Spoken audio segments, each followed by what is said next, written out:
নওগাঁয় অজ্ঞান পার্টির খপ্পরে পড়া ৬ জনকে উদ্ধার করে হাসপাতালে ভর্তি করেছে পুলিশ। বুধবার সকাল 7:30টার দিকে শহরের বরুণকান্দি এলাকা থেকে অজ্ঞান হওয়া অবস্থায় তাদের পাওয়া যায়।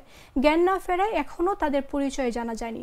নওগাঁ সদর মডেল থানার উপপরিদর্শক হারুনুর রশিদ জানান, সকালে স্থানীয়দের মাধ্যমে খবর পেয়ে শহরের বাইপাস এলাকার বরুণকান্দি এলাকার একটি গ্যাস পাম্পের পাশ থেকে ৬ জনকে অজ্ঞান অবস্থায় উদ্ধার করা হয়।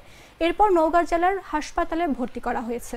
250 শয্যা নওগাঁ জেলার হাসপাতালের আবাসিক চিকিৎসা কর্মকর্তা ডক্টর আবু জার গাফফার জানান, হাসপাতালে আসার পর তাদের প্রাথমিক চিকিৎসা দেওয়া হয়েছে।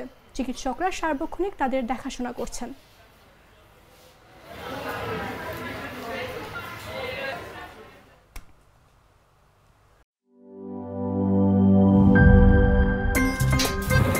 আমার একটা স্মার্ট সিদ্ধান্তে 25% গ্যাসের খরচ কমেছে। ভাবছেন কিভাবে?